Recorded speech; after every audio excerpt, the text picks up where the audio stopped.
भगवान को मेरा सबसे प्रणाम।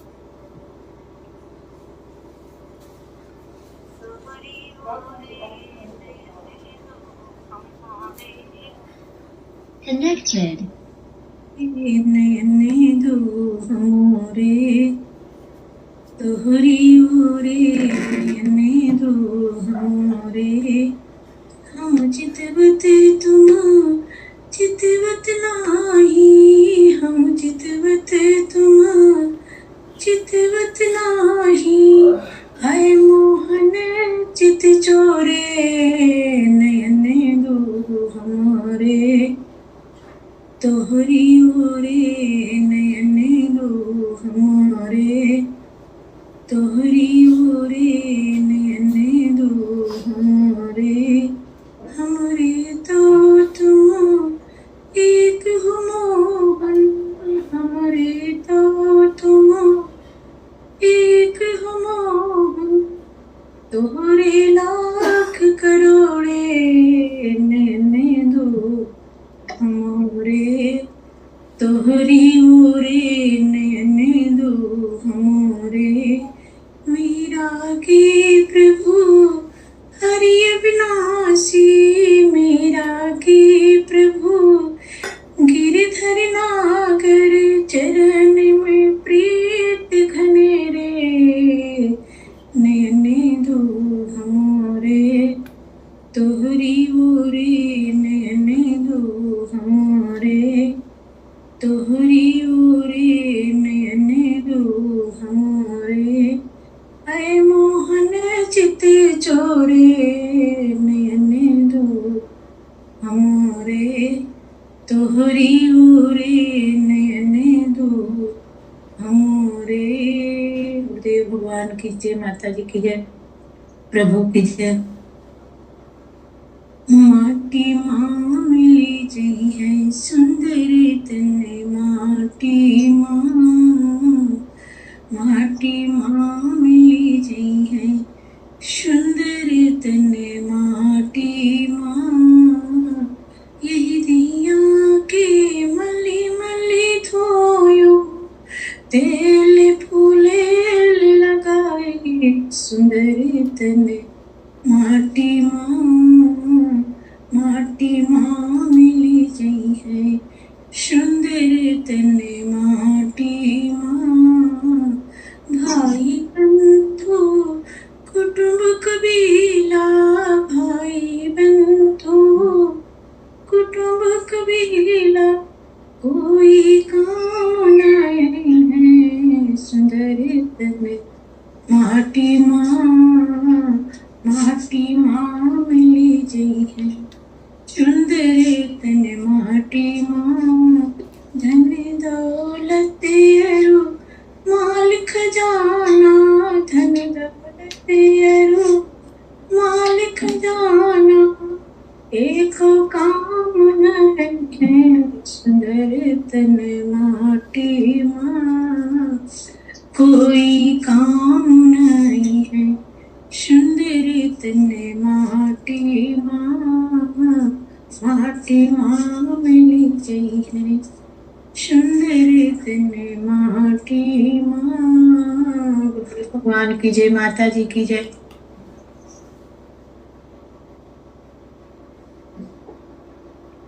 बहुत सुंदर। माता जी प्रणाम।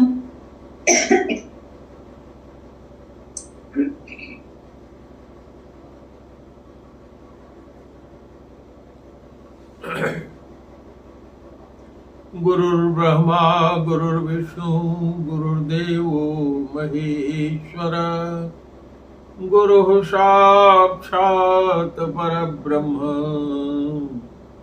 तस्मै श्री गुरुवे नमः। अखंड मंडलाकारं व्याप्तं येन चराचरं तत्पदं दर्शितं येन तस्मै श्री गुरुवे नमः। सच्चिदानंद रूपाय विश्वोत्पत्त्यादिहेतवे तापत्रय विनाशाय श्रीकृष्णाय वयं नुमः। कृष्णाय वासुदेवाय देवकी नंदनाय च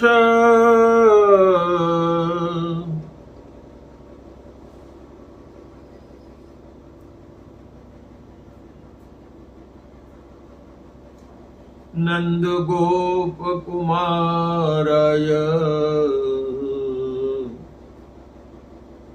गोविंदाय नमो नमः। नमः पंकजनाभाय नमः पंकजमालिने नमः पंकजनेत्राय नमस्ते पंकजांग्रये। कृष्णं नारायणं वन्दे कृष्णं वन्दे ब्रजप्रियं कृष्णं द्वैपायनं वन्दे कृष्णं वन्दे पृथासुतम्। यो ब्रह्माणं विदधातु पूर्वं यो वै वेदाश्च प्रणोति तस्मै तद्गुंह देवात्मबुद्धिप्रकाशं मुमुक्षुर्वै शरणमहं प्रपद्ये। वरहापीडं नटवरवपुः कर्णयो कर्णिकारम् बिभ्रद्वाशः कनककपिशं वैजयन्तीं च मालाम्। रन्ध्रोन्वेणोऽधरसुधया पूरयन् गोपविन्दैः बृन्दारण्यं स्वपदरमणं प्राविशद्गीतकीर्तयी।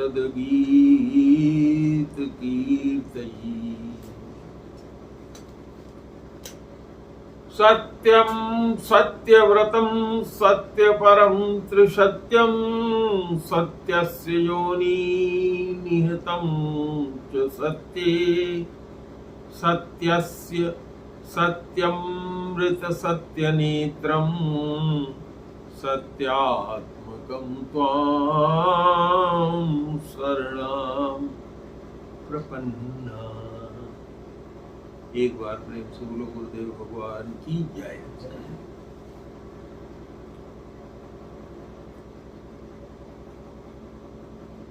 पिछली बार जो कथा हुई थी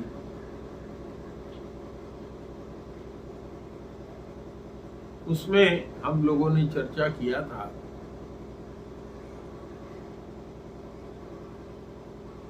कि वेदव्यास जी को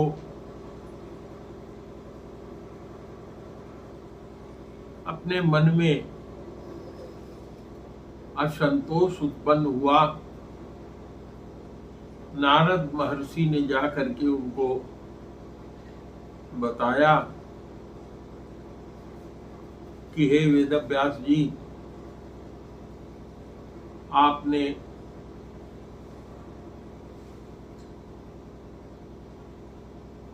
वेदों को बहुत आसान करके प्रस्तुत किया,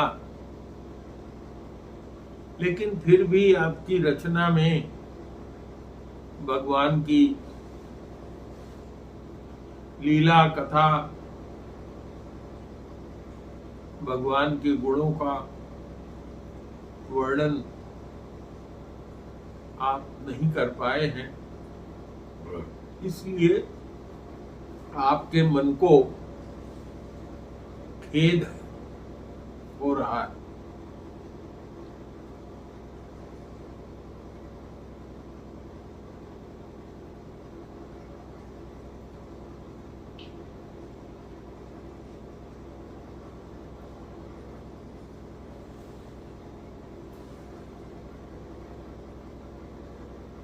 नारद जी ने अपना पूर्व वृत्तांत सुनाया था कि कैसे मैं दासी पुत्र था, संत लोग आए, संतों की सेवा में मेरी माँ लगी रही और एक संत से पूछ करके उनका उच्छिष्ट, उनका छोड़ा हुआ भोजन हमने किया, उनकी अनुमति से प्राप्त किया। उन संतों ने जाते समय एक मंत्र का उपदेश बाल रूप नारद जी को दिया था, जिस मंत्र का बाद में जप नारद जी ने किया। नारद जी उन संतों के साथ ही जाना चाहते थे, किंतु संतों ने उन्हें साथ में नहीं लिया, क्योंकि अपने माँ के अकेले पुत्र थे। आगे भी मैंने आपको कथा बताया था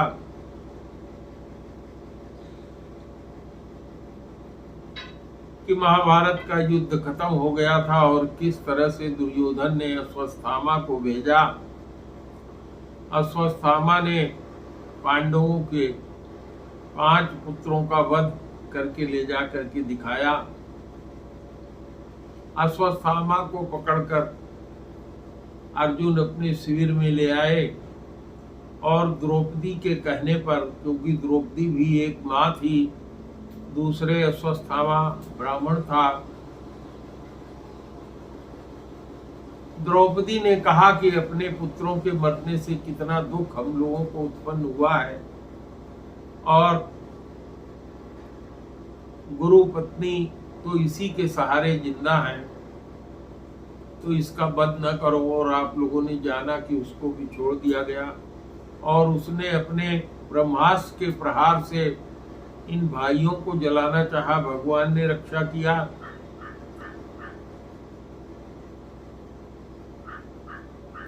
जब उत्तरा के पति अभिमन्यु युद्ध में मारे गए, तो उनके साथ सती होने के लिए जब उत्तरा गई तो उसके पेट में गर्भ था, इसलिए उसको सती होने नहीं दिया गया था। इस बात को अश्वत्थामा जानता था। उसने ब्रह्मास्त्र का प्रयोग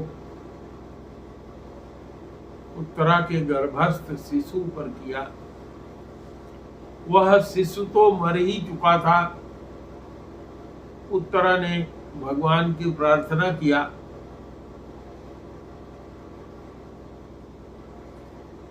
भगवान ने बहुत छोटा रूप धारण करके चतुर्भुज रूप हाथ में गदा लेकर उस गर्भ के चारों तरफ घूम करके वस्तुतः मरे हुए परीक्षित को अपने प्रभाव से फिर से जिंदा कर दिया। यह बालक विष्णु रात कहलाया। पैदा होने के बाद परीक्षित जिसके भी गोद में जाता था, हर एक को देख करके वही भगवान विष्णु के चतुर्भुज रूप को वो खोजता था, इसलिए उसका नाम परीक्षित पड़ा था।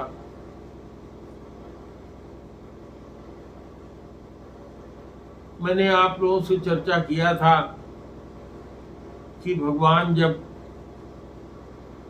द्वारिका चले गए थे और बहुत दिनों तक उनकी कोई खबर नहीं मिली थी, तो अर्जुन को पांडवों ने भेजा था, युधिष्ठिर ने भेजा था। अर्जुन भी बहुत दिन तक 7 महीने तक लौट कर नहीं आए, तो भीमसेन को भेजने वाले थे युधिष्ठिर जी। उसी समय बहुत गिरे हुए मन से, कुम्हलाए हुए विचार से, तेज से विहीन अर्जुन के पहुंचने पर युधिष्ठिर ने जाना कि भगवान स्वर्ग धाम को सिधार गए हैं। अपने सामने ही भगवान ने अपने यादव कुल का नाश कर दिया। अर्जुन ने बताया कि किस तरह से चाहते हुए भी वो गांडीव पर प्रत्यंचा तक नहीं चढ़ा पाया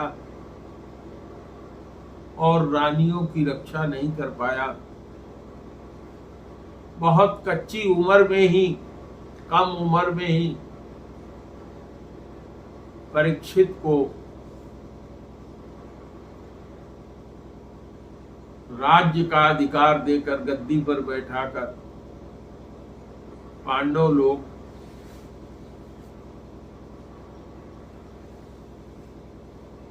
स्वर्गारोहण के लिए प्रस्थान कर गए, जिसमें से उनके सारे भाई बर्फ में गल गए।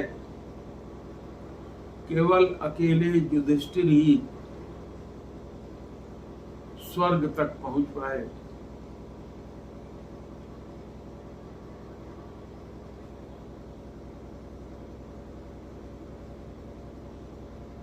आप लोगों से ये भी मैंने चर्चा किया था कि एक दिन जब धृतराष्ट्र ने विदुर जी को बुलाया था, विदुर जी से धृतराष्ट्र सलाह ले रहा था कि मुझे क्या करना चाहिए। विदुर जी ने बताया था कि हे भ्राता, जहां भगवान श्री कृष्ण हैं, जहां अर्जुन है, वहीं धर्म है, और जहां धर्म है उसी की जय होगी। विदुर जी ने जब ये कहा था कि अपने पुत्र युधिष्ठिर को आप राज्य पद से च्युत कर दीजिए और पांडवों को उनका हक दे दीजिए, यह कहीं बैठा हुआ दुर्योधन सुन रहा था। उसने विदुर जी को दासी पुत्र कहा और कहा कि हमारे टुकड़े पर पलने वाले हमें ही इस तरह की सलाह देते हो, निकल जाओ हमारे राज्य से। उस हस्तिनापुर के महल के दरवाजे पर विदुर जी अपना धनुष रखकर महल भी छोड़ करके एक बाग में, एक कुटिया में रहने लगे। उनको खबर मिली थी कि भगवान श्री कृष्ण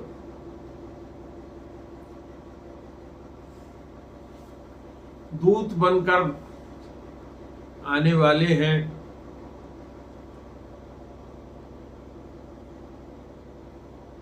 उन्होंने विदुरानी से कहा कि भगवान दूत बन करके आ रहे हैं। विदुरानी ने कहा कि मेरी इच्छा है कि मैं भगवान का दर्शन करना चाहती हूँ। विदुर जी ने भी कहा कि भगवान को आने के समय पूरी गलियां, पूरा महल, पूरे रास्ते सजाए गए हैं।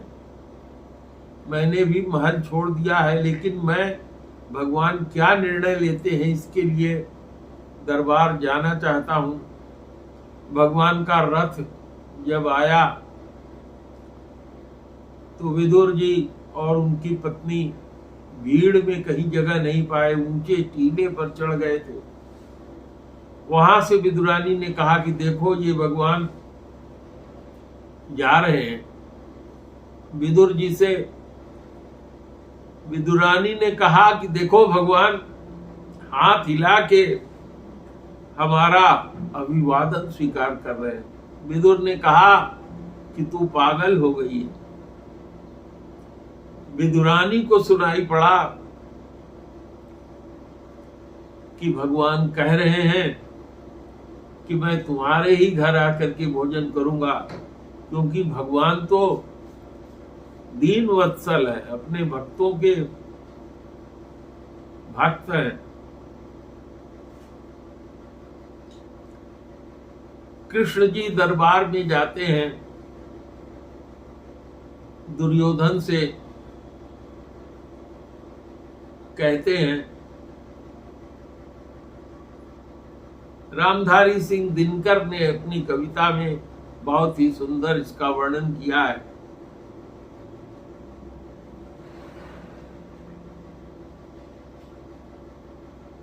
दिनकर जी ने लिखा है, मैत्री की राह बताने को, सबको सुमार्ग पर लाने को, दुर्योधन को समझाने को, भीषण विध्वंस बचाने को, भगवान हस्तिनापुर आए, पांडव का संदेशा लाए। भगवान ने दुर्योधन से कहा और दरबार में कहा कि दो न्याय अगर तो आधा दो। न्याय तो यही कहता है कि उनका आधा हक होता है, उनको दे दो आधा, पर इसमें भी यदि बाधा हो तो दे दो केवल 5 ग्राम, रखो अपनी धरती तमाम। हम वही खुशी से खाएंगे, परिजन पर असी न उठाएंगे। उन्होंने कहा केवल 5 गांव दे दो, तुम लोग हमारे परिवारी जन हो, इसलिए तुम लोगों पर कोई अस्त्र नहीं उठाएंगे। लेकिन दुर्योधन ने कहा मैं ये भी नहीं दे पाऊंगा। दुर्योधन वह भी दे न सका, आशीष समाज की ले न सका, उल्टे हरि को बांधने चला। जो असाध्य, जो था असाध्य, उसे साधने चला। जब नास मनुज पर छाता है, पहले विवेक मर जाता है। जब मनुष्य के ऊपर नाश की स्थिति आती है तो उसकी दिमाग, उसका बुद्धि, विवेक खत्म हो जाता है। हरि ने भीषण हुंकार किया, अपना स्वरूप विस्तार किया। डगमग डगमग दिग्गज डोले, भगवान कुपित होकर बोले। जंजीर बढ़ा कर साध मुझे, हाँ हाँ दुर्योधन बांध मुझे। भगवान ने कहा देखो दुर्योधन, यह देख गगन मुझ में लय है, यह देख पवन मुझ में लय है। मुझ में विलीन झंकार सकल, मुझ में लय है संसार सकल। अमरत्व फूलता है मुझ में, संसार झूलता है मुझ में। उदयाचल मेरा दीप्त भाल, भूमंडल वक्षस्थल विशाल। मैनाक मेरु मेरे पग हैं, दिखते जो ग्रह निछत्र निकर। सब है मेरे मुख के अंदर।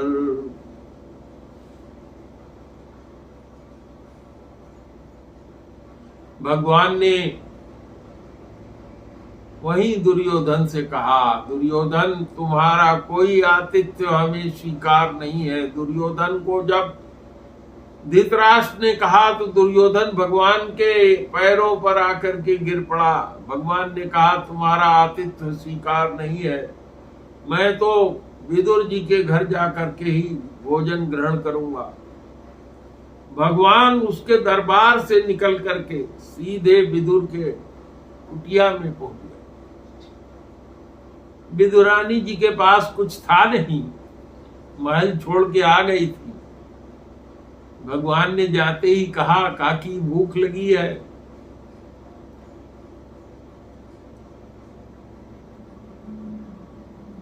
बर्तनों में कुछ नहीं था, बार बार बर्तन देखती रही, जब कुछ था ही नहीं तो क्या मिले। 2-3 बार खाली बर्तनों को पलट डाला झेप में। फिर इनको याद आया कि जिस बाग में मैं रहती हूं यहाँ केले लगे हुए। दौड़ करके गई, केला ले आई, और जब भगवान पहुंचे थे तो विदुरानी ने कहा, हे कन्हैया 2 मिनट खड़े रहो, मैं झाड़ू नहीं लगाई हूं।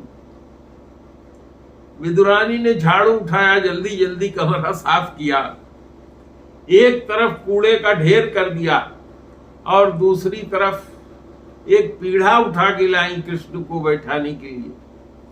भाव में इतनी विह्वल हो गई थी कि भगवान को कूड़े पर बैठा दिया, पीढ़े पर बैठाना भूल गई, और प्रेम में विह्वल होकर के केले के छिलके भगवान को दे रही थी, और जो केले का गूदा था वो जमीन पर फेंक रही थी। इसी समय विदुर जी आए, दरवाजा खटकाया और कहा, सुनती हो, भगवान तुम्हारे घर खाने के लिए आना चाहते हैं। विदुरानी ने कहा, अरे भगवान तो आ चुके हैं।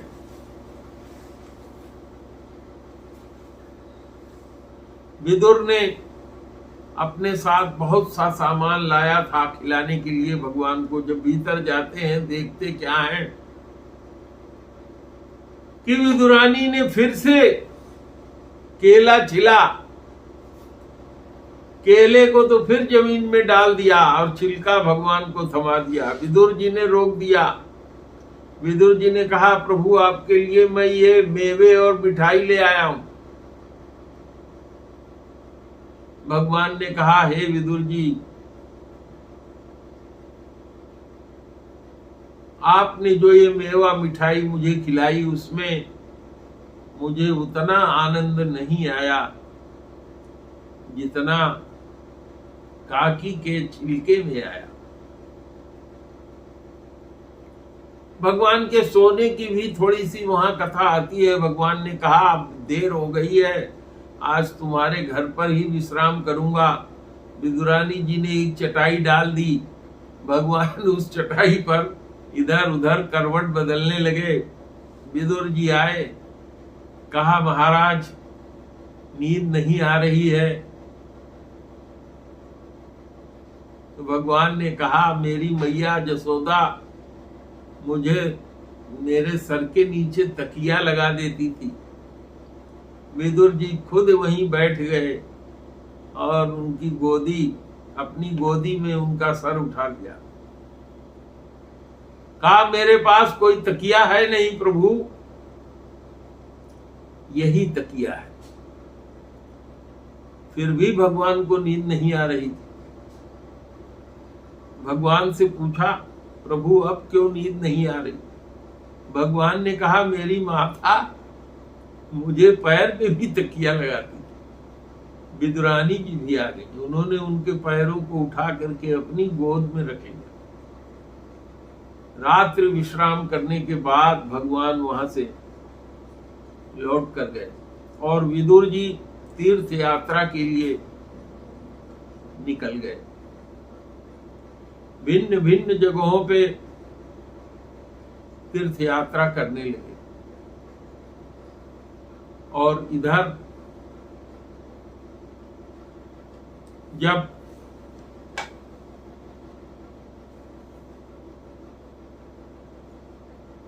तीर्थ यात्रा करते करते करते करते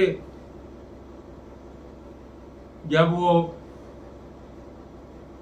वृंदावन में आए तो उनकी मुलाकात उद्धव जी से हुई। उद्धव जी से उन्होंने सारा भगवान का हाल पूछा और बहुत ही दुख प्रकट किया। पूछा कि क्या प्रभु ने मेरे लिए जाते समय कोई संदेशा दिया है?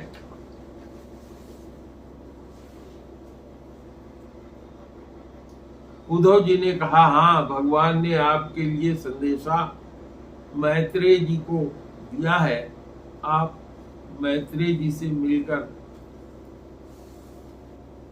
सारा संदेशा प्राप्त कर लें।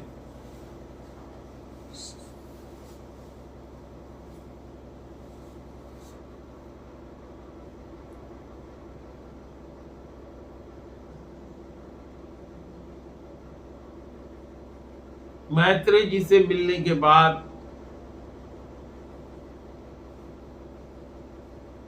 विदुर जी हस्तिनापुर लौट करके आए तो क्या देखते हैं कि अंधा धृतराष्ट्र और गांधारी दोनों बड़े प्रसन्न होकर के वहां निवास कर रहे हैं।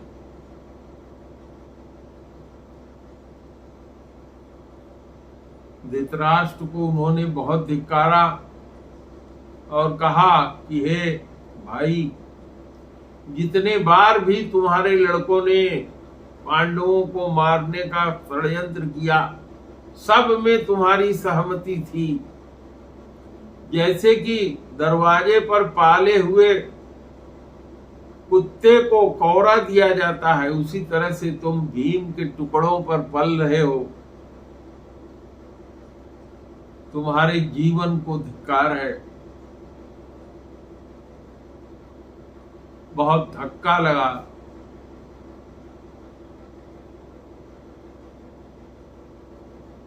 विदुर के साथ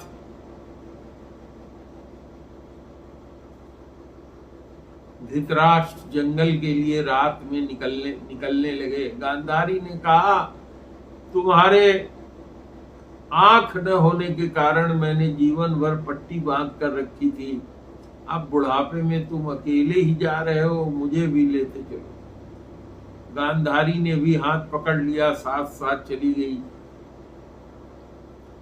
वन में जाकर के धृतराष्ट्र ने विदुर जी के बताए तरीके से भगवान का ध्यान किया। प्राण को समान में, ज्ञान को उदान में, उदान को समान में समाहित करके धारणा किया और सारे प्राण को दोनों भवों के बीच में स्थापित करके अपना प्राण छोड़ दिया। भगवान श्री कृष्ण ने गीता में कहा है, प्रयाण काले मनसा चलेन भक्त्या युक्तो योग बलेन चैव भ्रुयोर्मध्ये प्राणमावेश्य सम्यक् स तं परम पुरुषमुपैति दिव्यम्। गीता के 8वें अध्याय के 10वें श्लोक में भगवान ने ये बताया है कि जो भी जीव अंतिम प्रयाण के समय अपने मन से मेरा ध्यान करते हुए अपने प्राण को दोनों भवों के बीच में स्थापित करके ब्रह्म रंध्र से प्रयाण कर जाता है, वह फिर आवागमन के बंधन से मुक्त हो जाता है। इस तरह से धृतराष्ट्र के मर जाने के बाद गांधारी उनको लेकर के सती हो गई।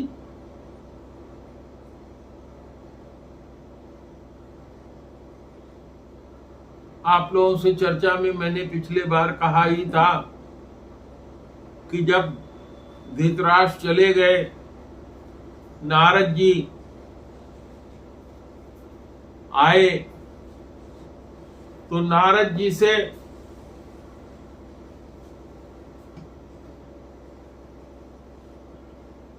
युधिष्ठिर ने पूछा कि हे मुनिवर, आपके तो हाथ में सारी गति है, ब्रह्मांड की सारी स्थिति आप जानते हैं, मेरे काका और काकी कहाँ हैं? नारद जी ने बताया कि अभी जिस समय तुम मुझसे प्रश्न कर रहे हो, इसी समय वह अपना प्राण छोड़ चुका है। धृतराष्ट्र भगवान से प्राप्त हो चुका है और तुम्हारी काकी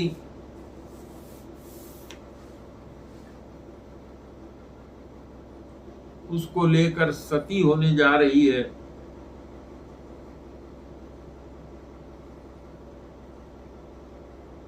फिर मैंने आप लोगों से चर्चा किया था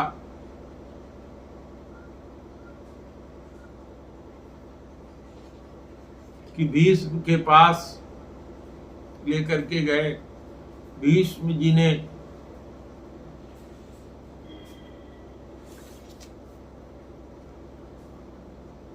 भगवान की उपासना किया।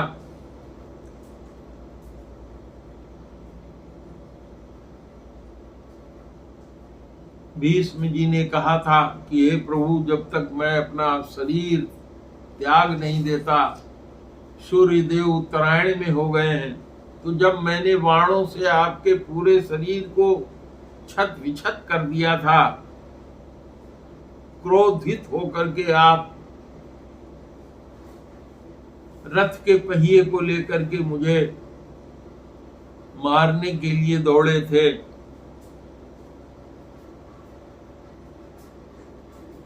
अपनी वही छवि बरकरार रखते हुए, जिसमें आपके कंधे पर रखा हुआ आपका पीला पटका फहरा रहा था, हे प्रभु, उसी चतुर्भुज रूप में आप मुझे दर्शन देते रहिए जब तक मैं शरीर त्याग न दूं।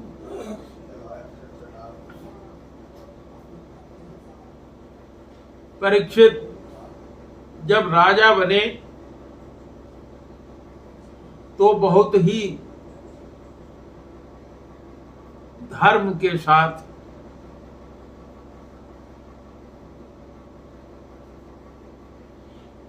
राज्य का संचालन किया, दिग्विजय किया।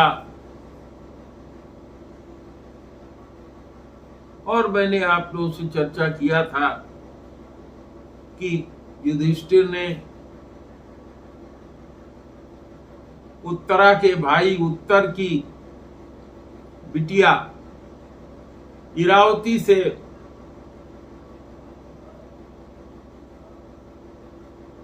परीक्षित की शादी कर दिया था, और कृपाचार्य जी जो युद्ध से अवशेष बचे थे उन्हीं को लेकर के गंगा के तट पर परीक्षित ने अश्वमेध यज्ञ किया।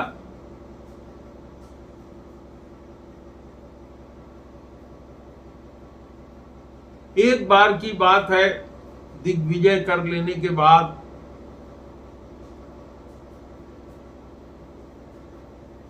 जब उनके पास इस तरह की खबर आने लगी कि बहुत से राजा मेरे विरोधी हो गए हैं और कर इत्यादि समय से नहीं चुका रहे हैं, अधार्मिक हो रहे हैं, तो उनका शमन करने के लिए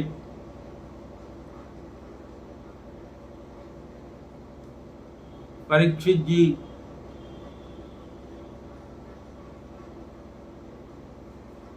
सेना लेकर के उनका शमन करने के लिए निकले।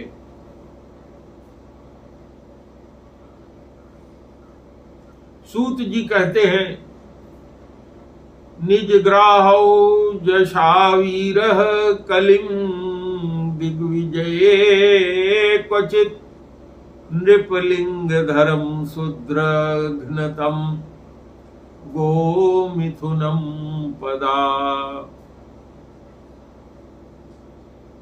तो उन्होंने रास्ते में क्या देखा? गोमिथुन माने गाय और उसका पति बैल है, जिनको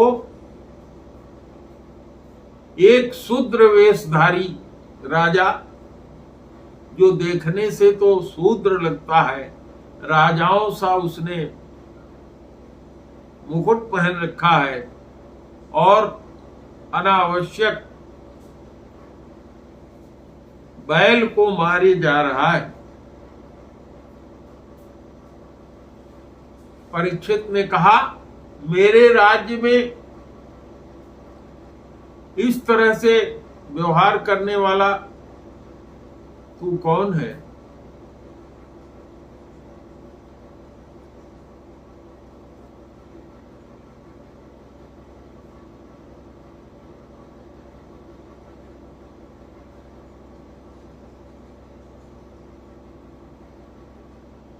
कलयुग ने कहा हाथ जोड़ करके, महाराज, भगवान कृष्ण के जाने पर द्वापर युग खत्म हो गया है। अब मैं कलयुग हूं, मेरा समय शुरू हो गया है।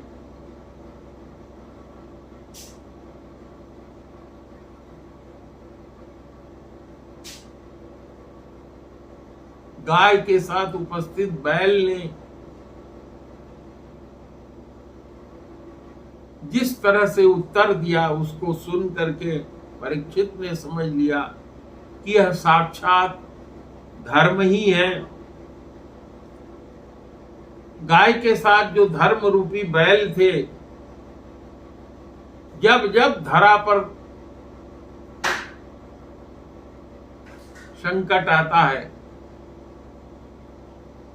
तो धरती गाय का रूप धारण करके भगवान के पास जाती है। राम अवतार में भी आप लोगों ने सुना है, जब सारे देवता लोग गाय को लेकर के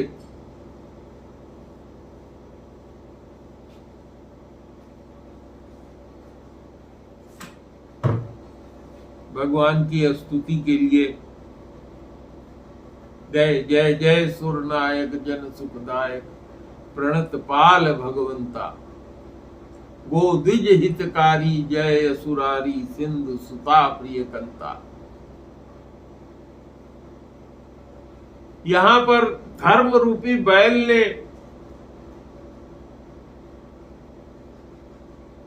परीक्षित को कहा, तपः शौचम दया सत्यमिति पादाकृते कृता, अधर्माश्रयस्त्रयो भगना सत्यम असंग मदस्तव।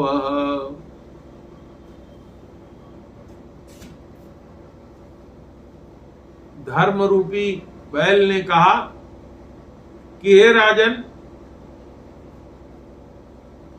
तप, तपस्या, शुद्धता, दया और सत्य, ये चार मेरे पैर हुआ करते थे भगवान के द्वारा बनाए हुए। लेकिन इस अधर्मी कलयुग का साथ होने से या इसके प्रभाव से मेरे तीन पैर तप, शौच और दया, तीनों पैर समाप्त हो चुके हैं। केवल सत्य रह गया है।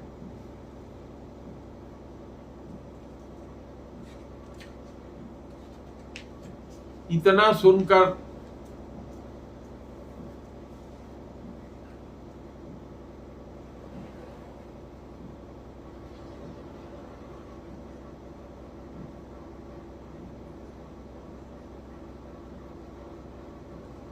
धर्म ने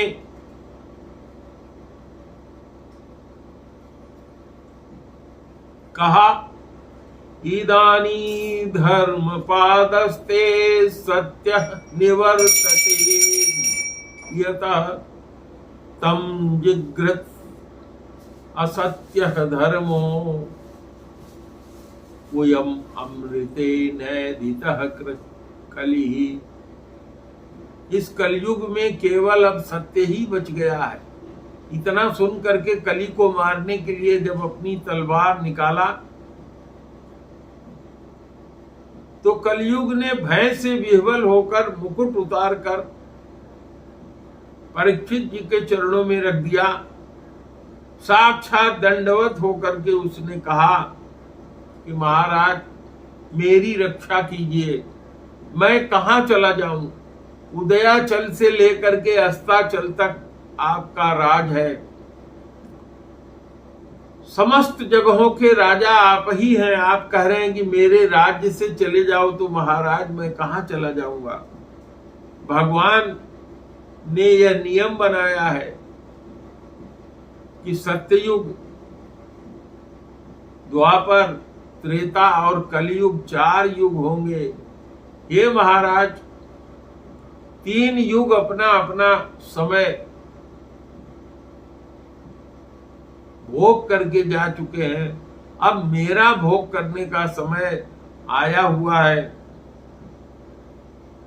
उसने कहा कि हे प्रभु, हे राजा परीक्षित, जहां कहीं भी मैं देखता हूं मुझे हर तरफ आप ही हाथ में तलवार लिए दिखाई पड़ते हैं, तो आप ही मुझको वह स्थान बताइए जहां मैं निवास करूं। कलयुग ने कहा कि मेरे पास केवल अवगुण ही नहीं है, हे प्रभु मेरे अंदर गुण भी बहुत है।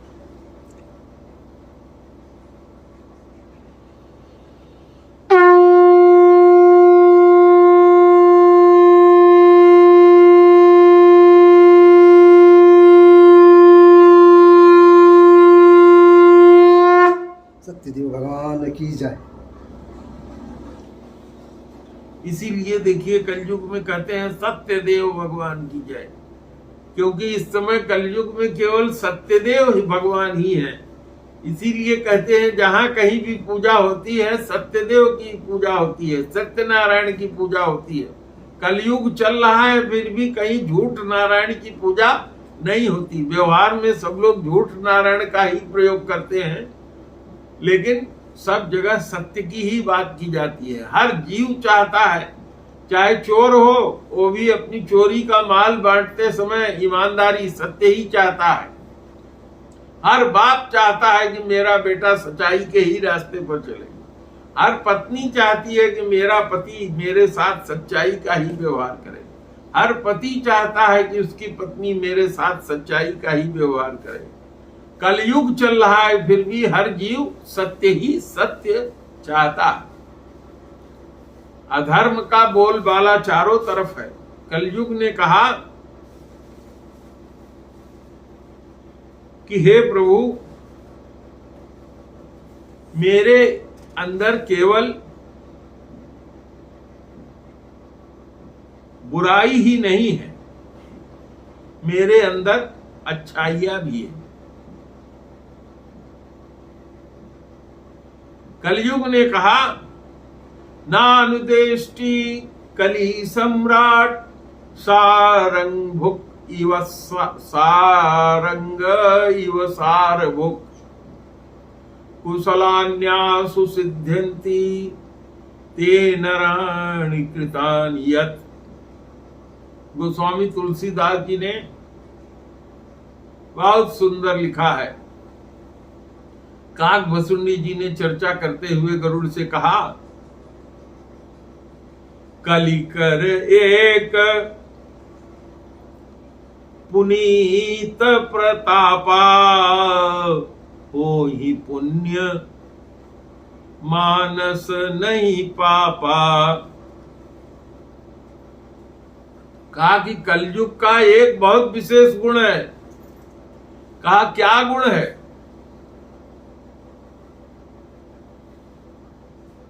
कहा कि कलयुग में अगर कोई आदमी किसी के लिए सोचता है कि मैं उसका ये भला करूंगा तो इससे उसको पुण्य मिल जाता है, और किसी की बुराई करने के लिए मन में ले आता है तो जब तक बुराई करता नहीं तब तक उसको उसका परिणाम नहीं मिलता। बाकी और युगों में तो केवल मन से सोच लिया और मान लिया जाता था कि अगर किसी की हत्या के लिए सोच लिया, चाहे करे या न करे, हत्या का पाप उसको लग जाता था। लेकिन कलयुग में किसी की भलाई सोच ले तो उसको पुण्य मिल जाएगा।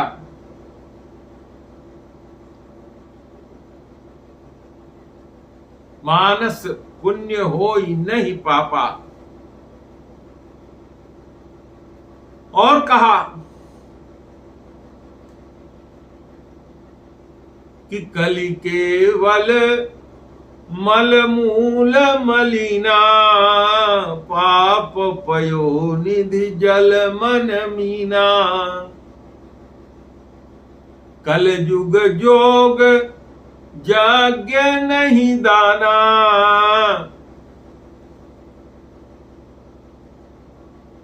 कलयुग में अगर कोई चाहे कि योग कर ले, यज्ञ कर ले, दान कर ले, पुण्य कर ले, तो सबका मन मलिन ही रहता है। जितनी शुद्धता से करना चाहिए कोई कर नहीं सकता।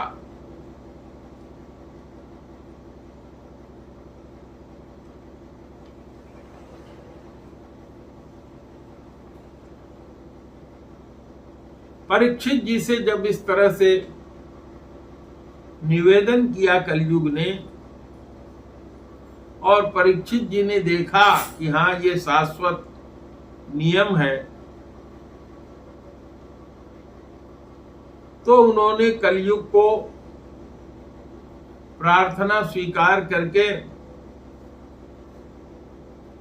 अभ्यर्थिस्तदा तस्मै अस्थानानि कलये ददौ, द्यूतं पानं स्त्रियः सूनां यात्रा धर्मश्चतुर्विधः, यत्रा धर्म चतुस्विधः। उसकी प्रार्थना को स्वीकार करके, उसकी याचना को स्वीकार करके 4 स्थान पहले परीक्षित ने कलयुग को दिया। द्यूत, जहां जुआ होता हो, क्योंकि जुए का आधार ही अधर्म है, क्योंकि वहां अधर्म ही करते हैं, बेईमानी करते हैं। बिना बेईमानी के जुआ खेला ही नहीं जा सकता। जहां मद्यपान किया जाता है, जहां शराब पी जाती है, वहां शराब पीने के बाद व्यक्ति को होश नहीं रहता, सारा अधर्म ही होता है। जहां स्त्रियों के साथ व्यभिचार होता हो,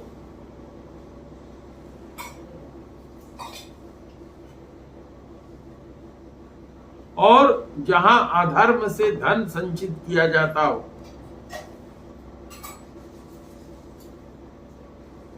ऐसी 4 जगहों को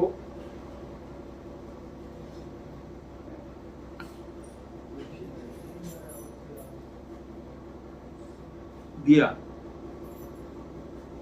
तो उसने कहा महाराज कोई और स्थान दे दीजिए। तब परीक्षित ने विचार करके उसको रहने के लिए सोना या धन जो अधर्म से संचित किया जाए, जो अधर्म से कमाया जाए, उस धन में भी निवास करने के लिए परमिशन दे दिया। तो आत्म कल्याण जो जीव चाहते हैं, ऐसे जीवों को इन स्थानों से दूर रहना चाहिए। इतना सुन करके सूत जी ने शौनक जी आदि ऋषियों से कहा कि हे शौनक आदि जी, जो आप लोग इस दीर्घ सत्र का आयोजन किए हुए हैं, इस समय यहाँ का राजा परीक्षित ही है।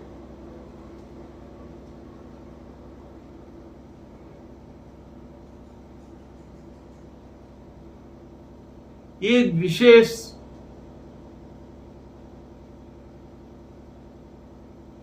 बात जो शौनक जी ने कहा वो ये कहा कि हे सूत जी, हम लोगों ने धर्म के देवता धर्मराज, जो मृत्यु के भी देवता हैं, उनसे यह वरदान लिया है कि जब तक हम लोग इस यज्ञ में सम्मिलित रहेंगे तब तक उनका प्रकोप हमारे ऊपर नहीं होगा। और ये भागवत भी जो लोग हो जाते हैं, जो भगवान का भक्ति करते हैं, वो भागवत कहलाते हैं। और उनके पास भी भगवान धर्मराज जो मृत्यु के देवता हैं, उन्होंने आदेश दे रखा है कि उनका कोई भी दूत कष्ट देने के लिए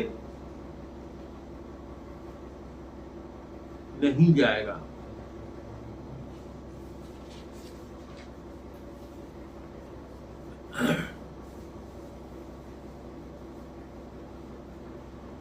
परीक्षित इतने के बाद लौट आए और एक दिन परीक्षित शिकार खेलने के लिए मृगया के लिए वन में गए।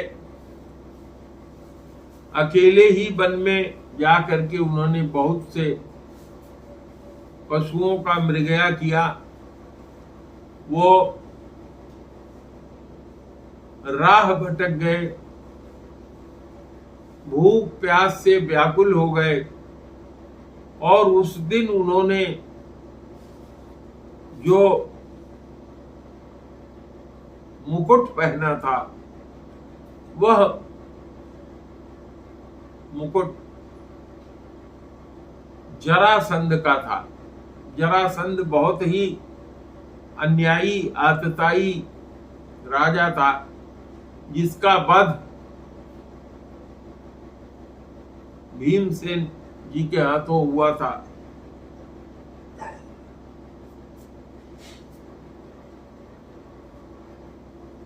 भूख प्यास और रास्ता भूलने से व्याकुल होकर के वो शमीक ऋषि के आश्रम में पहुंचे। शमीक ऋषि जी ध्यान लगा करके बैठे हुए थे और समाधि की अवस्था में थे। उनसे उन्होंने बैठने का स्थान, जल पीने के लिए जल और भोजन मांगा, लेकिन चूंकि वह तुरीयावस्था में थे, जिसके कारण उनकी सारी इंद्रियां कार्य नहीं कर रही थी, वो इसका कुछ भी उत्तर नहीं दिए। और परीक्षित ने वहीं पर मरे हुए पड़े हुए एक सर्प को उठाकर अपने धनुष के नोक से उनके गले में डाल दिया और अपने नगर को चले गए। नगर में जाकर के वो सोच रहे थे। जैसे ही उन्होंने मुकुट निकाला, उनको होश आया कि मैंने तो बहुत बड़ी गलती कर दिया है, और अपने मन में वो विचार कर रहे थे कि अगर इसके लिए जो कृत्य मैंने किया है, इसका दंड मुझे मृत्यु दंड भी मिले तो कम होगा।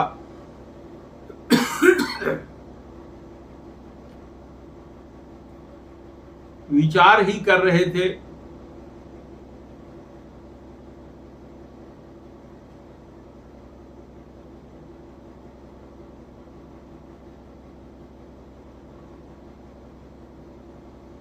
कि एक दूत उनके यहाँ पहुंचा, शमीक जी का,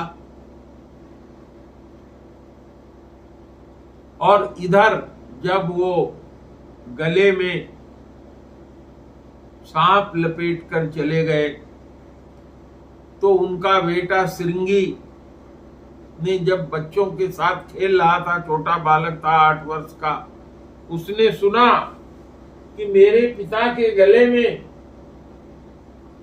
कोई राजा मरा हुआ सर्प लपेट कर चला गया है। तो उसने श्राप दिया कि जिस किसी राजा ने इस तरह की धृष्टता की है, आज के 7वें दिन यही तक्षक सांप उस राजा को जाकर के डसेगा और उसकी मृत्यु हो जाएगी।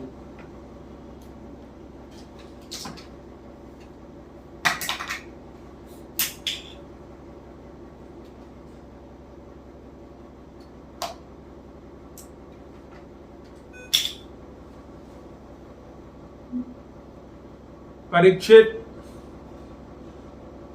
घर पहुंच करके विचार कर रहे थे और इधर श्रृंगी ने श्राप दे दिया और धाड़ मार करके रोने लगा।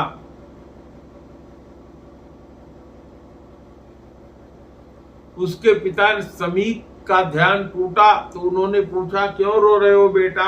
उसने कहा कि किसी राजा ने आपके गले में मरा हुआ सांप डाल दिया है और मैंने उसको श्राप दे दिया है कि यही सर्प तक्षक आज के 7वें दिन राजा को काटेगा।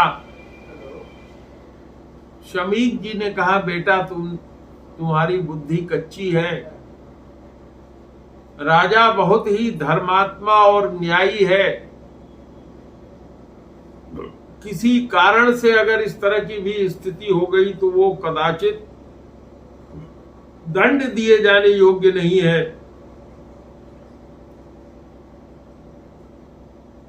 और उन्होंने अपने एक शिष्य को यह समाचार देने के लिए तुरंत ही राजा परीक्षित के यहां भेजा। परीक्षित जी इधर अपने मन में सोच ही रहे थे कि मेरे से बहुत बड़ी गलती हुई है।